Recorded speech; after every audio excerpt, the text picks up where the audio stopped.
اگر ہمارے مطالبات تسلیم نہ کیے گئے تو ہم اسلام آباد بھی جائیں گے، اور اگر وہاں بھی تسلیم نہ کیے گئے تو پھر آگے نہیں، اب وہ آپ نہ کہیں نا، وہ انشاءاللہ پھر اس کے بعد مشاورت ہوگی، جو طے پایا وہ آپ کے سامنے بہت سالوں سے بیدار ہو چکے ہیں، اور ہمارا اب امید کا مرکز تحریک لبیک پاکستان۔ آپ نے دیکھا کہ تحریک لبیک پاکستان کے بنیادی مطالبات کی سرکاری جو حالیہ جو بھی مجرمین ہیں ان کو کٹہرے میں لایا جائے اور ان کو کڑی سے کڑی سزا دی جائے۔ جب میں پنجاب کے اندر داخل ہوا تو مجھے بتایا گیا کہ واحد ضلع رہی کہ ارخان ایسا یہ ضلع ہے جس میں ایک ماہ کے اندر تقریباً 7 مسافر ہوتے ہیں۔ قرآن پاک میں چلایا گیا یہ حالیہ جو لہر ہے یہ پاکستان پہلے سیاسی عدم استحکام کی طرف ہے اور معاشی عدم استحکام آپ کے سامنے ہے۔ ہم آج بھی IMF کے دروازے پر کھڑے ہیں اور اب بیرونی سازشوں کے درپے پر پاکستان کو مذہبی عدم استحکام کی طرف دلایا جا رہا ہے۔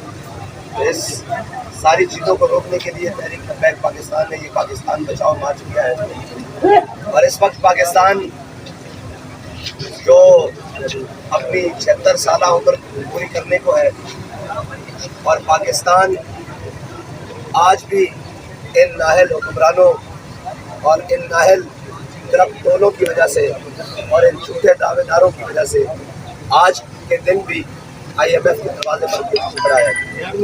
پاکستان کے اندر بجٹ پیش ہونے کو ہے اور جو پاکستانی معیشت کے ساتھ کھلواڑ کیا جا رہا ہے، اور جو لوگ باہر سے منگوا کر پاکستان کے اندر کہا جا رہا ہے کہ یہ آئیں گے تو معیشت درست ہوگی۔ مفتاح اسماعیل صاحب کو اتارا گیا اور پھر کہا گیا کہ جناب اسحاق ڈار صاحب آئیں گے تو ڈالر نیچے آ جائے گا۔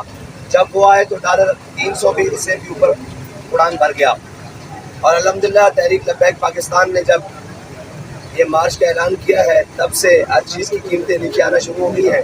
یہ بھی سستا ہو گیا ہے، پیٹرول کی بھی کچھ قیمت نیچے آئی ہے، LPG کی نیچے آئی ہے، اور ڈالر بھی تھوڑا سا نیچے گیا ہے۔ لیکن ہم یہ کہتے ہیں کہ یہ مصنوعی قلت نہیں، یہ مصنوعی بحران نہیں ڈالنا، قوم کو حقیقی ریلیف دلوانا ہے، اور انشاءاللہ دلوائیں گے۔ عالمی منڈی میں پیٹرول کی قیمتیں مسلسل گرنے کے باوجود پاکستان میں پیٹرول کی قیمت کو کم نہیں کیا جا رہا، اور لیویز کے نام پر اس ٹائم قوم سے تقریباً پر لیٹر جو ہے وہ 50 روپے سے بھی اوپر کمائی کی جا رہی ہے۔ اور جب ہم لاہور سے نکلنے لگے ایک پریس کانفرنس سے ایک دن پہلے، ہم سے پاکستان کے اندر 2 نظام چل رہے ہیں، ایک ہے حکومتی نظام اور اس کے پیرلل ساتھ جو اس سے بھی زیادہ مضبوط ہے وہ مافیاز ہے۔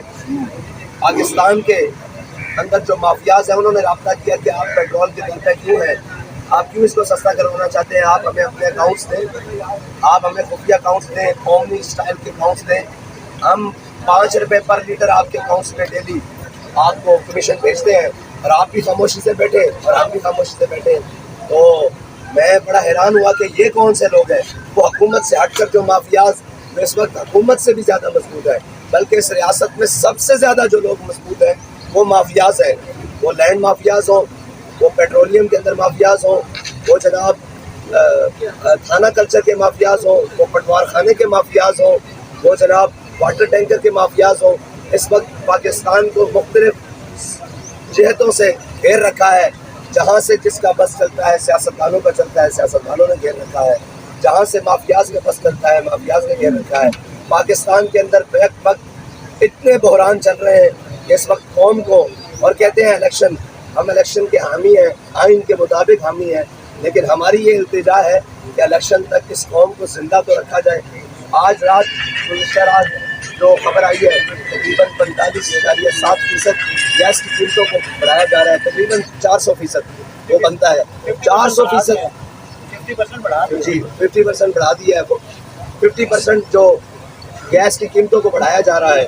اور اگر اس طرح حکومتیں چلانی ہیں اور اس طرح پیسے اکٹھے کر کے اور اس طرح مہنگائی کر کے چلانی ہے تو پھر یہ جو 35 سالہ تجربہ کار لائے گئے ہیں اور ان کے ساتھ 50 سالہ جو سندھ کے تجربہ کار اٹھا کر، یہ ان کی عمر اگر سیاسی بتائی جائے تو دونوں کی ملا کر 85 سالہ تجربہ کار سیاستدان، اور پھر وہ باقی 11 جماعتیں ایک طرف اور 2 جماعتیں، یہ 13 جماعتوں کی یہ مجموعہ بنایا گیا. اگر اس طرح حکومت چلانی ہے تو پاکستان کے کسی ریڈی بان کو بھی دے دیں, وہ ملک کے اندر مہنگائی کر کے, وہ ملک کے اندر قانون کے نام پر کوئی چیز نہ ہو, وہ ملک کے اندر جناب ہر چیز جو منہ زور ہو اس کے نام پر جو مرضی کرتا پھرے اور جیسے مرضی کرتا پھرے, جہاں پر کوئی قانون نہیں, کوئی آئین نہیں, لا قانونیت ہے, چور ڈاکو ہے. یہ کنکوٹ کے ایریے سے ہمیں سندھ کے دوستوں نے بتایا, وہاں کے لوگ بھی آئے تو استقبال کرنے کے لیے, انہوں نے بتایا کہ جی یہاں تو عجیب راج ہے, جس کا جو جب دل کرتا ہے وہ ہماری دکانوں کو لوٹ کر چلے جاتے ہیں. اگر ہم مزاحمت کریں تو وہ ہمیں اس وقت کچھ نہیں کہتے, بعد میں آ کے راتوں کو گھروں سے اٹھا کر لے جاتے ہیں, اغوا کرتے ہیں, پھر وہاں مارتے ہیں, پتہ وصول کرتے ہیں. تو پاکستان میں لاقانونیت اور اس کے بعد کراچی جیسے شہر کو اور جناب سندھ کو, اندرون سندھ جو انفراسٹرکچر اس ٹائم پاکستان کا تباہ ہو چکا ہے. سندھ کے تو کچے روڈ بھی نہیں ہے, یعنی خاک کے روڈ ہے, یعنی مٹی کے روڈ ہے, سولنگ بھی وہاں موجود نہیں. اور ابھی جو پنجاب کی سڑکوں کا حال, لوگوں کا حال, مہنگائی, یوٹیلیٹیز اسٹور کے اندر جو قلت قائم کی گئی ہے, اس کے خلاف الحمدللہ تحریک لبیک پاکستان نے آواز اٹھائی ہے. اور انشاءاللہ انہوں نے کہا کہ اس کے بعد حکومت نے رابطہ کیا کہ آپ کے پاس کوئی پیٹرول سستا کرنے کے لیے پلان ہے. ہم نے ان کو پلان دیا, وائٹ پیپر میں بھی دیا اور ویسے بھی دیا. ہم نے کہا ہمارے ساتھ بیٹھے, آپ کو بتاتے ہیں کہ پیٹرول کیسے سستا کیا جا سکتا ہے. لیکن اس سے بھی حکومت بھاگ گئی, اور یہ سارا جو گٹھ جوڑ ہے وہ صرف اس لیے ہے کہ نواز شریف کو اہل کروا دیا جائے, اور عمران خان کا شور اس لیے ہے کہ مجھے وزیر اعظم بنا دیا جائے, اور باقیوں کا یہ ہے کہ میرا بیٹا وزیر خارجہ بن گیا ہے. زرداری صاحب وہ کہتے ہیں میرا بیٹا وزیر خارجہ بن گیا ہے, آگے میں اس کو وزیر اعظم کا کینڈیڈیٹ بنا دوں.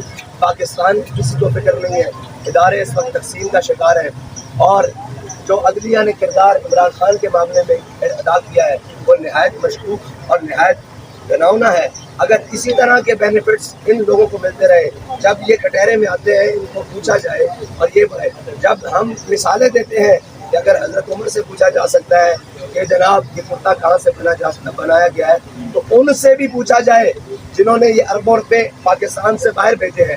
اس میں عمران خان بھی بڑا مجرم ہے, اور اس سے بڑا مجرم بھی وہ شخص ہے جس کا نام لیا جائے تو بھیک بچتی ہے, اور جس کا نام لیا جائے وہ مافیاز کا حصہ ہے, جو پاکستان کو کبھی بلوچستان کو سندھ میں داخل کر کے اپنی سوسائٹی کے نام پر, اور کبھی سندھ کو بلوچستان میں داخل کر کے اپنی سوسائٹی کے نام پر پاکستان کو بیچ کر کھا رہے ہیں.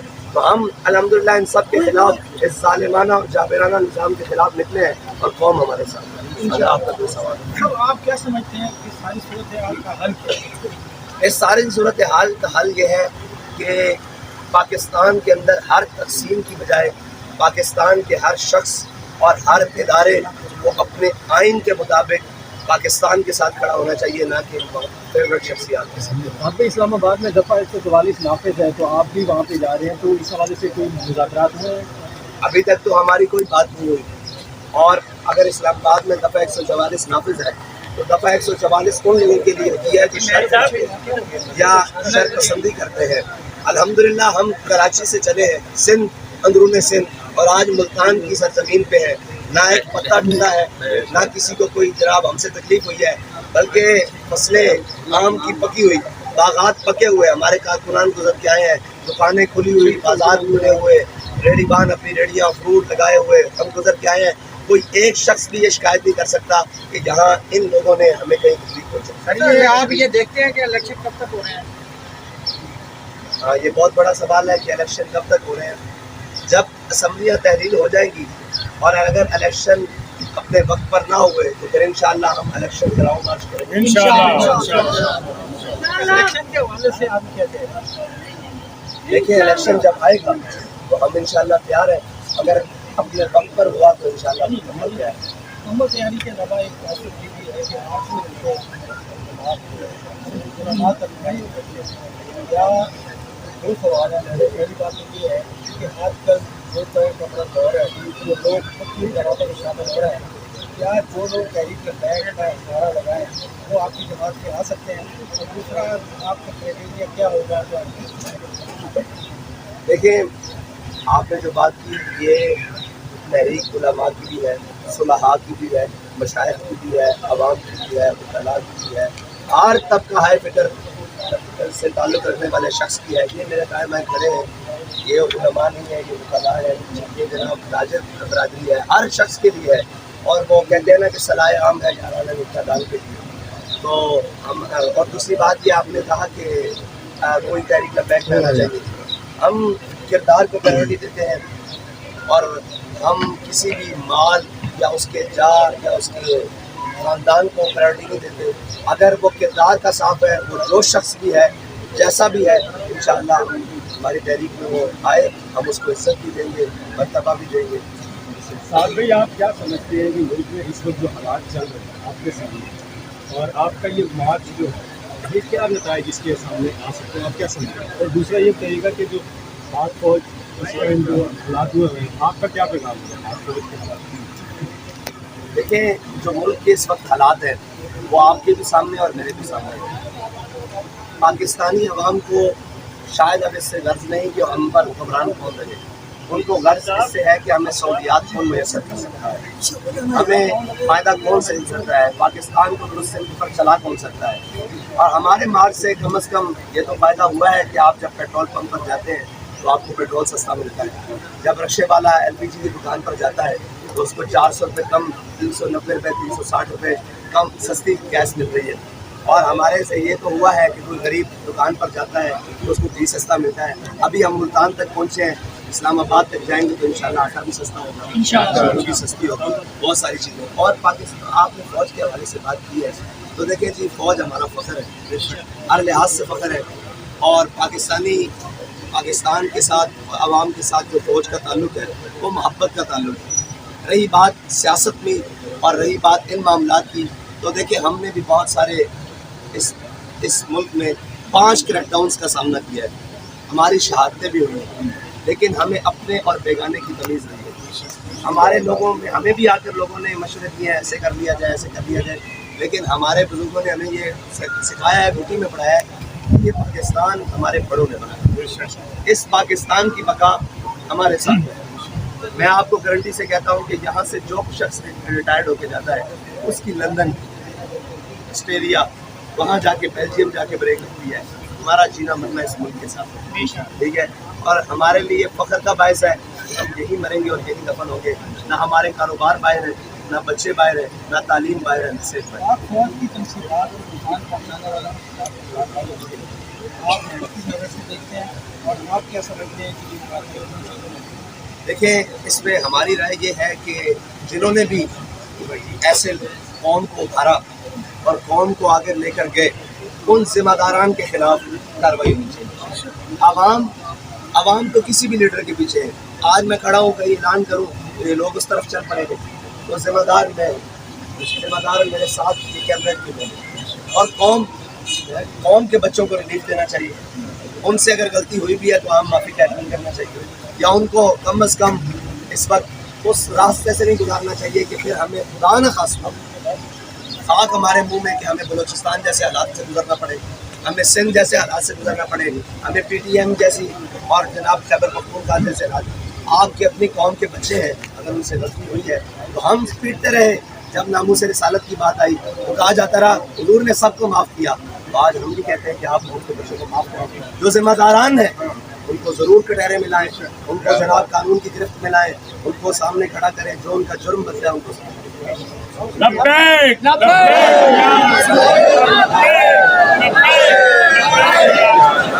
آپ کے علاوہ کوئی سوال کریں.